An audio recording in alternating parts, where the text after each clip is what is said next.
This is concept 5, interpreting graphs of functions, part 2. In this one, the main idea is comparing two functions to each other. It follows up with what we were talking about in class yesterday, and takes further those same ideas of one function, but now extends it to comparing two functions to each other. Which variables, x or y, do the function notations f of x and g of x represent? Okay, they both represent the y values, right? Because you have f of x is equal to some equation, g of x is equal to something else as well, right? And those would be the y values. If f of x is equal to g of x, what must be graphically true? So if the two functions are equal to each other, then they have to recall from your solving linear systems of linear equations, right? Those two, if you were to solve those graphically, they would intersect. So f of x and g of x are intersecting each other. And the idea here that gets extended is, well, we know that the only you have multiple types of functions, right? Not just linear ones. You have all sorts of creative curves, and if they intersect, it works the same way. That means they are equal to each other. If f of x is greater than g of x, what must be graphically true? That would mean that the graph of f of x is above g of x. And that is like literally true in the plane. A graph is above the other one, okay? If f of x is less than g of x, what must be graphically true? That would mean that f of x is below g of x. Whoops, f of x is above g of x graph. F of x is below g of x graph. I know that's poor English, guys, but you guys know what I mean. We'll come back to this box, okay? Let's go ahead and look at the next section here, and we'll just come back to it. It says, in the graphs below, f of x is the dashed line graph, g of x is the solid line graph. Use a marker, highlighter, or colored pencil and trace the graph from left to right for any values or intervals in which the graph of f of x is equal to g of x, f of x is greater than g of x, or f of x is less than g of x. So we have the same graph, okay? For here, we want to know, or we want to see where f of x is equal to g of x, okay? And like we said up here, that would be wherever they intersect each other. So notice that they are going to intersect only at 2 points, here and there. Actually, you know what? Highlighter is a bad idea. Let me just use red. That would be here and there, okay? So identify the x values for the highlighted portion of the graph. That would be at x is equal to -2 and x is equal to 5. The next one is, where is f of x greater than g of x? So that would mean f of x is above g of x, right? That's what we wrote up here. So f of x is the dashed line. So where is the dashed line above g of x, okay? So this idea here can be tricky. We are talking for respective x values, okay? So if I look at from what's this, -5 to -2, okay? I'm just looking at this interval right here. Notice that g of x would be below f of x, okay? So it's for respective x values. So in this case, I have these guys, okay, who are above g of x. Then from -2, notice that the solid line is above the dashed line all the way into 5. Okay, and then at 5, it changes from 5 to 7. Now the dashed line is back above the solid line. So from here to here, okay, those are where f of x equal to g of x. Give me that It says identify the x values, so give me that in interval notation. That would be from positive, and I encourage you guys to pause the videos, try these first on your own before I do them. That would be from -4 to -2, union, and then from -5, not -5, it's +5, right here, all the way to 7. Now there's a difference, right? At 7, that's included, and -4, that's not included. Okay, it's not part of the graph. Okay, so that's that. For the next one is where is f of x less than g of x? So same thing, look at the respective x value intervals and see where would the dashed line be below the solid line, and notice that it would be everything here. Okay, that would be from -2 to +5. Okay, next one says, again, should your intervals identified above be identified as closed intervals, that is, use the use of brackets, or open intervals, the use of parentheses. Give a reason for your choice. Okay, and the same idea in the previous one where we had points in which the direction of increasing, decreasing, or constant would change. Okay, these points here, for example, okay, these are points of change in which f of x, okay, goes above g of x, or g of x goes below f of x, whatever perspective. Same here. Okay, these are points, okay, in which the graph goes above or below. Okay, those are the switches, where the switches happen. Okay, so that's why these are considered open intervals. So if we write this in a sentence, it'll be let's say the intervals. Notice that we have a mixture, right? So the intervals above were a mix of both open and closed, depending this up. Okay, the intervals above were a mix of both open and closed, depending upon if values were included or not included. And remember, all you're doing when you're writing in math is just explaining your thinking. Okay. Alright, last part here says identify the domain of the graph functions. What is the domain of f of x? F of x is the dashed line. Okay, it would be from here. Okay, -4, but notice it's an open circle. Okay, so -4 does not exist on the graph, but it is part of the domain. It's just not part of the function. Okay, so -4, comma, and it goes all the way to 7, closed circle. Okay, that's included. Now the domain for g of x, that's the solid line. Okay, here's a closed circle, so it does go from -5 included all the way to 7, which is included, and there's no holes in between. Okay, so there's no union or anything like that. Identify the range, okay, from down up. So looking at the dashed line, what's the minimum y value? Okay, that would be right here. This would be -2, and that's a closed circle right there, right? So it's included.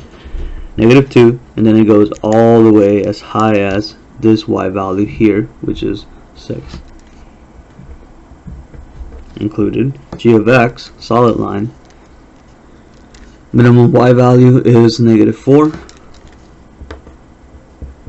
and then that goes all the way up as high as +4.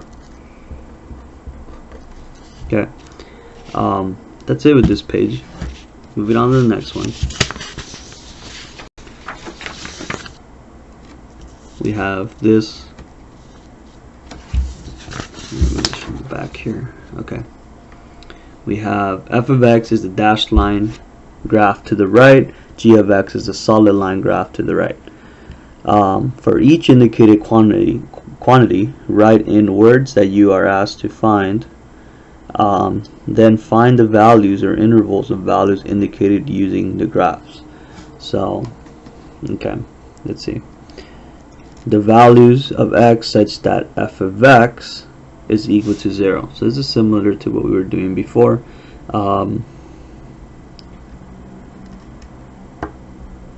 Oh, I see. Okay, let me underline, write in words what you are asked to find. Okay, that's what they want.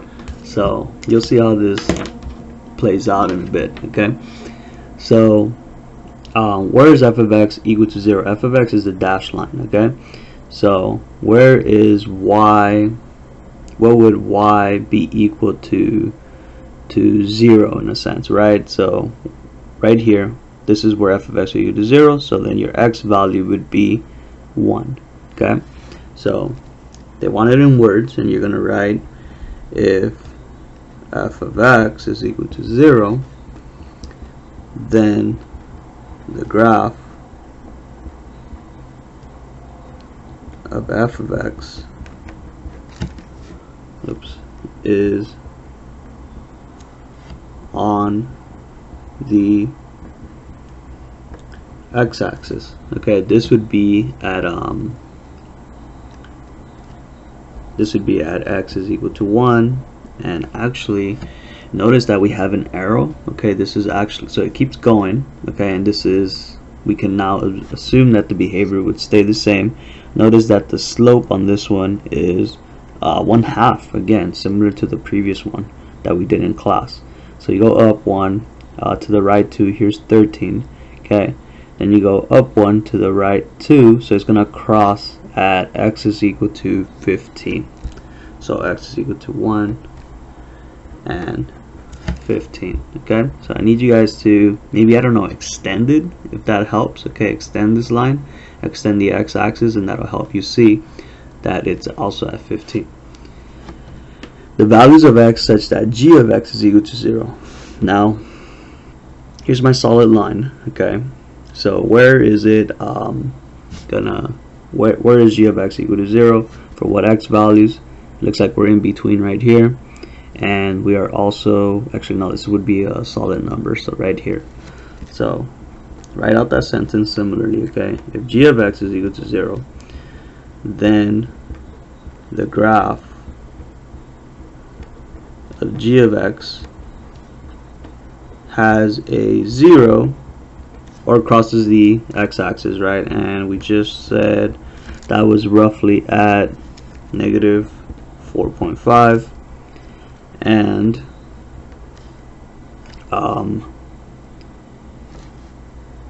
we are right here, and then we are also, oh, I didn't even notice, I didn't even realize there's another one right there. So we're also right here. This would be 6. I already wrote and. This is terrible English. And then 10.5. Okay, that's it. Okay, it says the values of x such that f of x is equal to g of x. So so those are where they intersect, right? So we have an intersection right there, and we have another intersection right here. So let me bold these right here. And they want to know what I am asking to find, right? So if f of x is equal to g of x, then their graphs are intersecting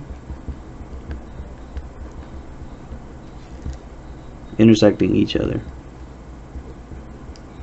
Okay, and what are those x values? I mean, this is just past the or just to the left of the origin here for the x value, but it's not quite in the middle, so we're just gonna say maybe a quarter there. So this is roughly negative let's say negative 0.25, so a quarter of the way there. And the other one, what x value is this? It will be at 9. Oops, and I forgot. And x is equal to 9. Alright, next box is here. It says the values of x such that f of x is less than g of x. Okay, and we're just rewriting right. They want to know what that means. If f of x is less than g of x, then the graph of f of x is below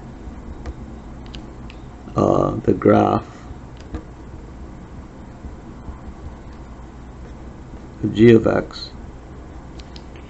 And let's find that interval then. Where is that happening? So where is the dashed line below the solid line, okay, in relative x values?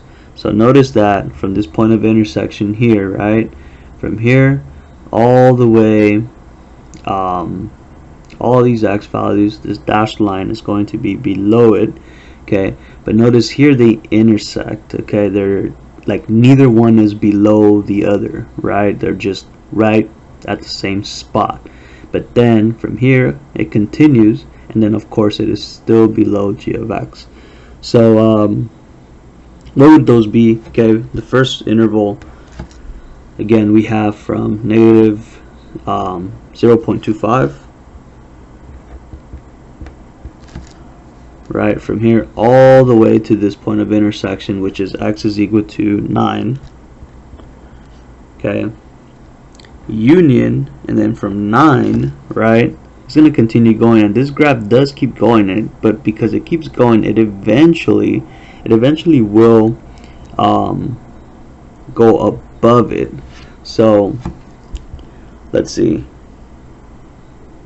we have, it'll be 9 comma,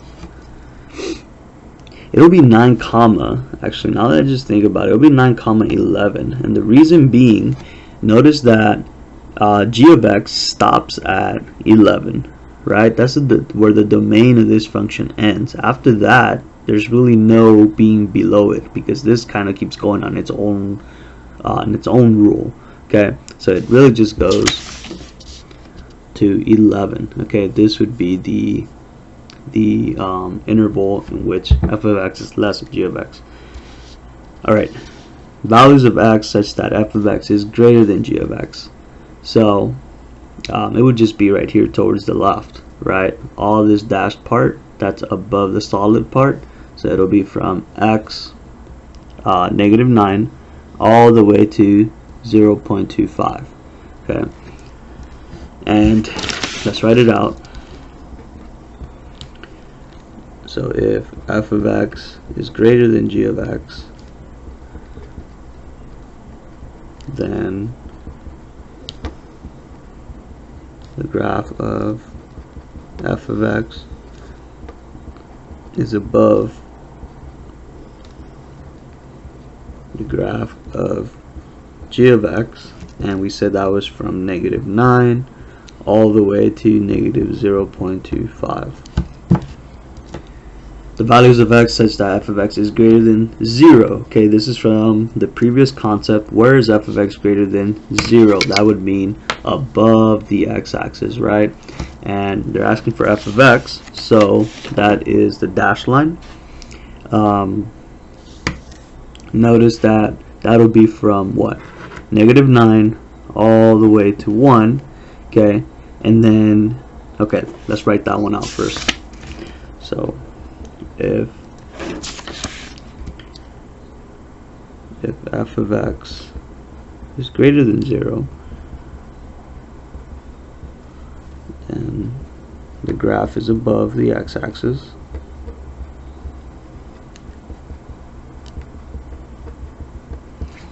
Okay, and we said that was from negative 9 all the way to x is equal to 1, because at this point now it goes below the x-axis. So all the way to 1, okay, close it, point of change, right? So it's not included. Union, okay. Notice that this graph keeps going, right? At one point, it will cross above the x-axis again. So use your idea of slope, right? You'll notice that, let's see, it'll cross at x is equal to 15. Okay, and then from there, because it's in right, it's just denoting that it'll keep going up forever. So from x is equal to 15 all the way to infinity, it'll just keep increasing. Here we have the values of x such that g of x is increasing. So g of x, the solid line, okay, what intervals is it increasing? Okay, that means when the y values keep increasing, right? And you can see from our graphs here that it'll be all this right here is increasing. Okay, so let's write that out. If g of x is increasing,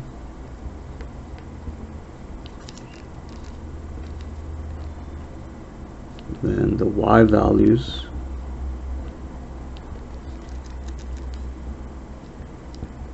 are increasing.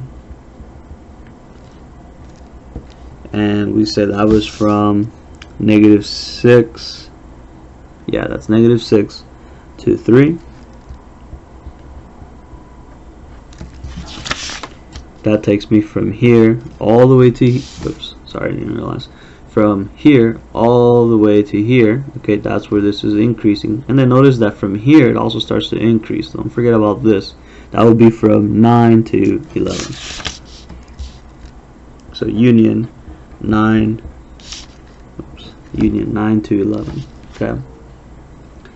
The next one is the values of x such that g of x is decreasing. Solid line still. So where is it decreasing? It'll just be from here down to here. Okay, so what x values are those? Well, first we have to explain what that is. So if g of x is decreasing, okay, then the y values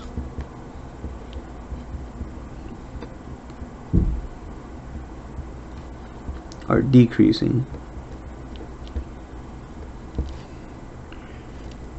and that interval is from this x, which is 3, all the way to 9. Okay. Last one here, the values of x such that g of x is constant. Notice that it'll be from here to here. That means that the y value is not changing, right? So if g of x is constant,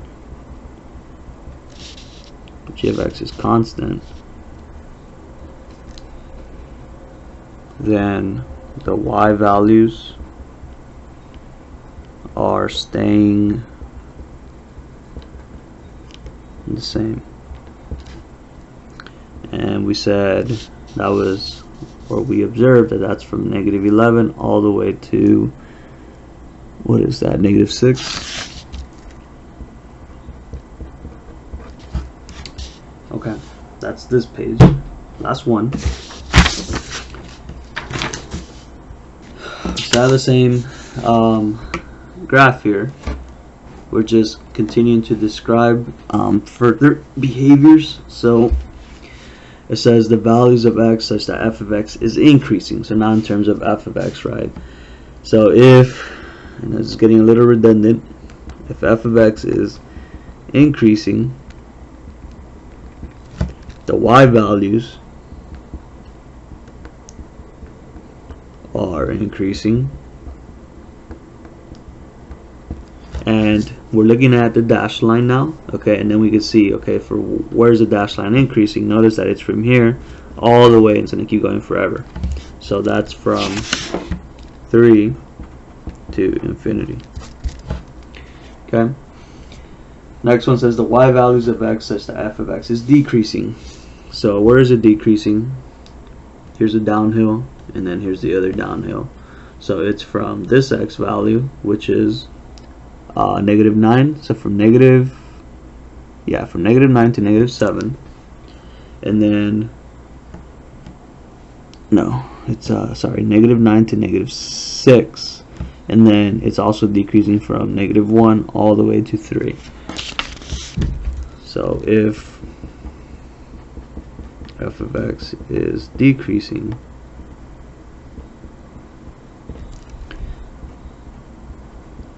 the y values are decreasing.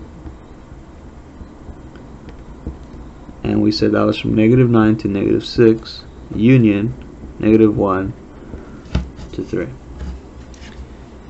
Next one, if the values of x such that f of x is constant, so where does it not change? If f of x, whoops, lowercase, has to be uppercase. If f of x is constant, then the y values are not changing.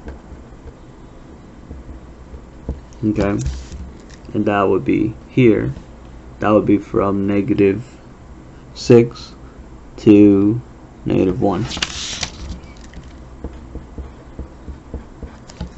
Okay. Alright,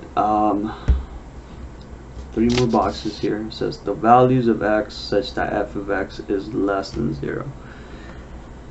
Similar to what we wrote for g, if f of x is less than 0, then the graph of f of x is below the x-axis. Okay, and where is it below the x-axis? From here to here. Eventually, though, it does cross back up, right? We already identified that would be at x is equal to 15, so it'll be from 1 to 15.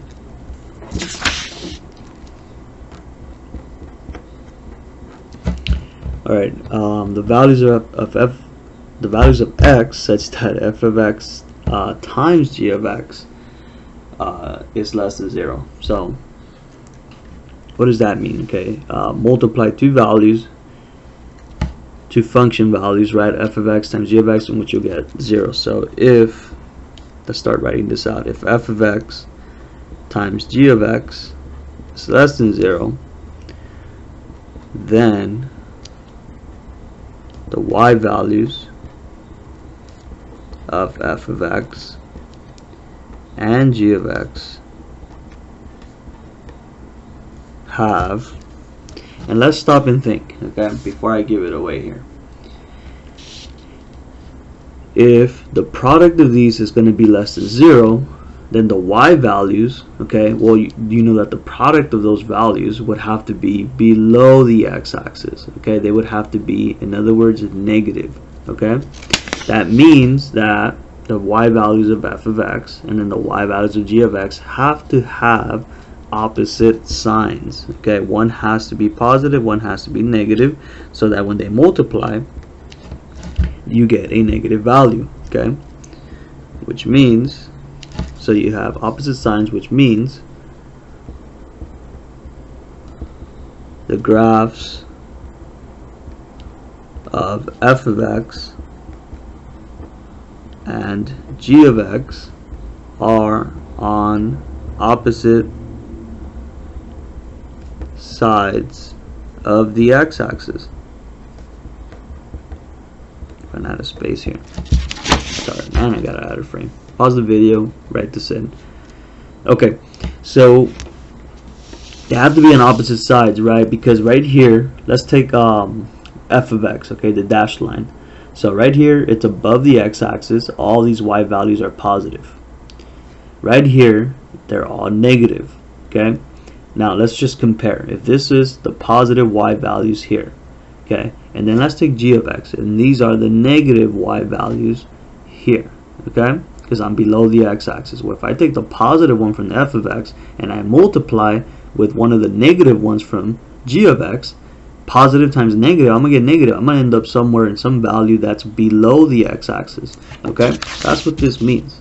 Where would f of x times g of x be below the x-axis? Okay, so what are the intervals in which the graphs are on opposite sides of the x-axis? Okay, notice that if I'm reading left to right, okay, so right here, right, all the way up to here, g is below 0, so that means, and then if you compare to f of x up to that same point in which whoops, it would be like right here all the way to here, okay, they are on opposite sides of the x-axis. Okay, so that's where f is positive, g is negative, so that's one interval we do want. Okay, so that'll be from, and you have to take right where they both exist as well. So even though g is from negative 11, notice that that's not where f exists. So, but where they do both start existing, it'll be from negative 9. Okay, so that'll be from negative 9 all the way to, we said up to this point here, right? And that would be negative 4.5. which is 4.5, okay, union. So let's take the next one where they are both on opposite sides of the x-axis. Notice that they are both above here, okay, but then from here, f now goes below the x-axis, while g is above the x-axis, so all the way up to here. Okay, so we're talking from 1, positive 1, all the way to 6. So union 1 to 6, and then union, okay, we have one more right here, this little part. So that would be from 10.5, right? It's just such a small interval, from 10.5 to 11. So 10.5 to 11. Notice that it's a closed circle here. Okay, so that is included. Okay, so you have that right there. Okay, similarly, last one, the values of x such that f of x times g of x you'll have greater than 0. Okay, so what does that mean? Okay, you want to be above the x-axis. Your y values are positive, which means that they both need to have the exact same signs. Okay, so let's write that out. If f of x times g of x is greater than 0, then the y values of f of x and g of x have the same signs, which means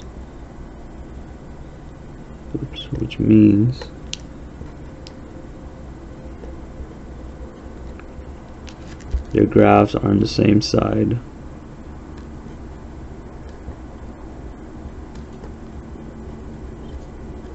of the x-axis. Now notice that I'm not saying that they are both positive, right? Because you can also have two negatives, right? Negative times negative would be positive. So yes, they could both be below and both be above. Okay, so let's just compare where are they both above. Okay, notice that from here g starts to be above, f of x is above, okay, and then up to here, that's where now f goes below and g remains above. So we're talking from x is equal to negative 4.5, negative 4.5, comma, all the way to, this is 1, right? They are both still above there. Union, okay, where are they both above again? Notice that, let me see, are they both above again? Actually no, they are not both above again, but they are now both below. Okay, right here, this is where g goes below, f is already below, it'll go from 6 all the way to as much where G exists, which would be let me see, which would be up to 11, but notice that it goes above the x-axis, so it's 10.5. So it goes from 6 to 10.5.